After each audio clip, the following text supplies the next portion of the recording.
ایک لفظ ہوتا ہے جو ہمیں اکثر سننے کو ملتا ہے کہ آپ کی توجہ نہیں ہے۔ یہ ڈھیر سارے لوگوں کا مطالبہ ہوتا ہے، اہل خانہ بھی مطالبہ کرتے ہیں، کئی موقع پر والدین بھی مطالبہ کرتے ہیں، غرباء بھی مطالبہ کرتے ہیں کہ امیروں کی ہماری طرف توجہ نہیں ہے۔ اور یہ بڑی لازمی سی بات ہے کہ کسی چیز پر جب توجہ رہتی ہے تو وہ چیز بہتر ہو جاتی ہے، اور جب عدم توجہی کا لوگ مظاہرہ کرتے ہیں تو وہ معاملہ خراب ہو جاتا ہے۔ یہ جو عدم توجہ ہے اسی کو غفلت کہتے ہیں، اور جب انسان کے مزاج پر غفلت طاری ہوتی ہے اور غفلت اس پر پوری طرح غلبہ کر لیتی ہے تو پھر اس کی زرخیز زمین کو وہ بنجر کرتی ہے۔ غفلت انسانی دل کے لیے بڑی نقصان دہ چیز ہے اور انتہائی تکلیف اور ضرر کا باعث ہے۔ دلوں پر جو قحط نازل ہوتا ہے، قحط، ویران ہو جاتے ہیں دل، اور جو دلوں پر خشکی نازل ہوتی ہے کہ طبیعتیں خشک ہو جاتی ہیں، یہ غفلت کی وجہ سے ہوتی ہیں۔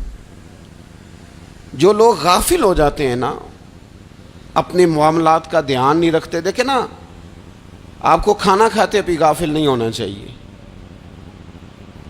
اگر کھانا بھی غیر معتدل کھا لیا جائے تو وہ انسان کی طبیعت کے لیے باعث ضرر بن جاتا ہے، نقصان کا باعث بنتا ہے۔ بات کرتے ہوئے بھی غافل نہیں ہونا چاہیے، کئی دفعہ جملے ایسے نکل جاتے ہیں جو انسان کے لیے پھر شرمندگی کا باعث بنتے ہیں۔ انسان کو غافل ہو کر کوئی کام نہیں کرنا چاہیے، غافل ہو کر، مدہوش اور بے ہوش ہو کر نہیں۔ غفلت دل کو ویران کرتی ہے، طبیعت میں خشکی لاتی ہے۔ غافل کبھی نہ بنے۔ قرآن مجید فرقان حمید نے ارشاد فرمایا کہ اقترب للناس حسابہم، فرمایا لوگوں کے حساب کا وقت قریب آ گیا، وہم فی غفلۃ معرضون، اور وہ ابھی بھی غفلت میں منہ پھیرے ہوئے ہیں۔ ٹائم آ گیا حساب دینے کا، لیکن وہ ابھی بھی غافل ہیں۔ ہمارے جو زیادہ تر نقصان زندگی میں ہوئے ہیں وہ صرف ہماری غفلت کی وجہ سے ہوئے۔ ہم نے چیزوں پر توجہ نہیں دی، چیزیں گڑبڑ ہو گئیں۔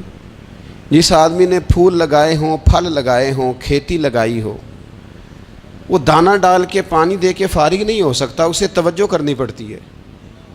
اور کسی نے کہا تھا مالی جیندے ہون تو پھر بوٹے سوکھدے نہیں، اگر موجود ہونا ان کو سینچنے والا، رکھوالی کرنے والا، تو پھر ان کی جڑیں کبھی خشک نہیں ہوا کرتی۔ ہماری جو غفلتیں ہیں یہ بڑی ضرر کا باعث ہیں، نقصان کا باعث، اور مجبوری معاف ہوتی ہے، غفلت معاف نہیں ہوتی۔ اسکول میں پڑھتے تھے، مدرسے میں پڑھتے تھے، تو ایک مجبوری ہو گئی جی، خدا نخواستہ گھر میں کوئی پریشانی ہو گئی تو اساتذہ اس پر سزا نہیں دیتے۔ کوئی خوشی کا موقع ہے گھر میں، فیملی میں کسی کی شادی ہے، اساتذہ اس پر سزا نہیں دیتے۔ لیکن اگر کبھی پتہ چلتا تھا نا کہ یہ گھر سے تو آیا تھا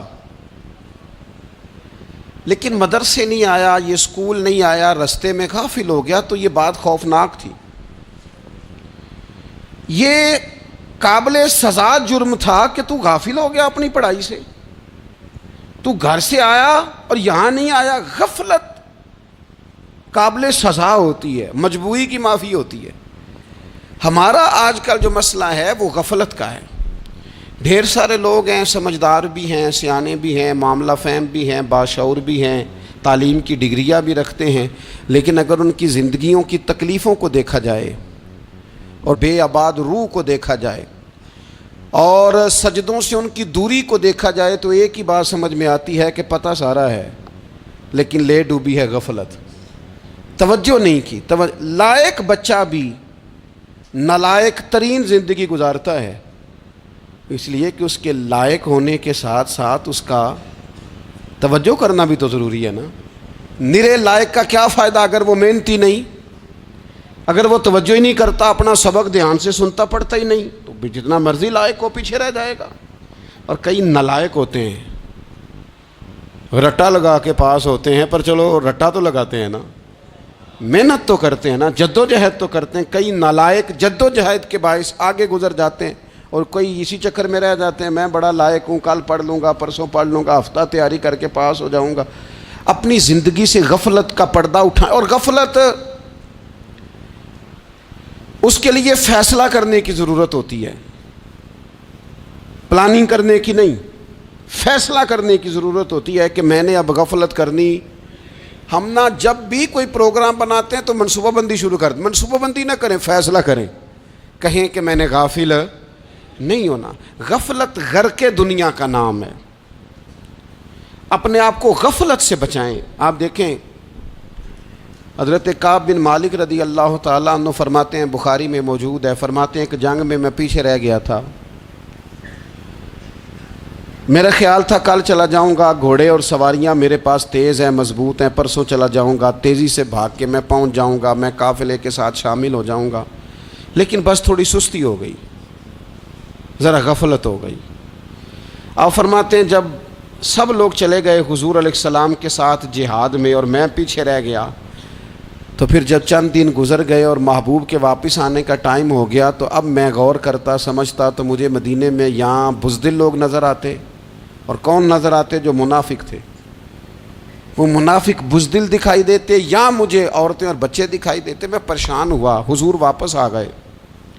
جنہوں نے بہانے کیے تھے نا منافقین نے، یہ مجبوری تھی اس لیے نہیں جہاد پہ گئے، یہ جنہوں نے بہانے کیے تھے انہیں مل گئی معافی، اور میں نے سچ بولا، میں نے کہا یا رسول اللہ میں غافل ہو گیا تھا۔